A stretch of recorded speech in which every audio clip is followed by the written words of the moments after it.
আমি কোয়েল আদর্শ ডিগ্রি কলেজের সহকারী অধ্যাপক। আমার বাসা এখানে।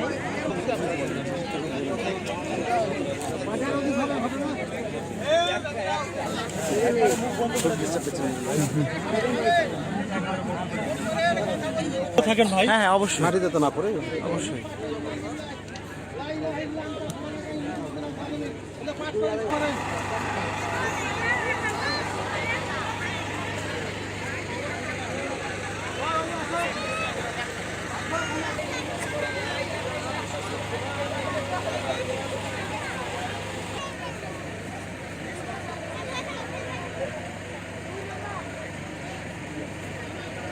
وحشتي في قبري اللهم ارحمني بالقرآن العظيم واجعلني خير العالمين الله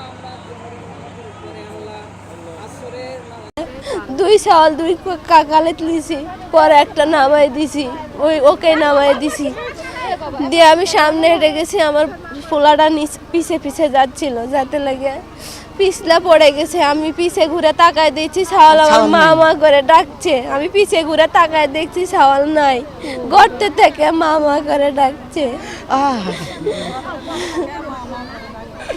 একটার সময় খবর পাই আর কি, তানোর ফায়ার স্টেশন থেকে একটার সময় খবর পাই আমরা জনবল নিয়ে টার্নআউট নিয়ে আমরা আসি, এখানে ঘটনাস্থলে আসার পরে দেখি এই অবস্থা।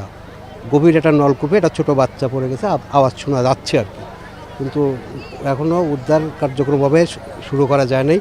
চিকন গর্ত তো লোক ঢোকা যাচ্ছিল না, এই জন্য আমরা মোটামুটি আরও ওই ওসি সাহেবের সাথে কথা বলেছি, টিওনো স্যারের সাথে কথা বলছি।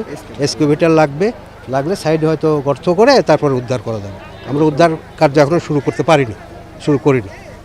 এখানে একটা আপনার এই ট্রলি বালকানি আসছিলো, আসে ওই জন্যে পুঁতে গেছে। আর মা আবার আসছিলো সাইলেলিয়া ওটা ট্রলিটা ঠেলে দিতে দিয়ে আসে, দেখে তো একটা ছেলে কুলে নিয়ে যাচ্ছে, ট্রলিটা ওখানে বালকা নামা ফেলে দিছে।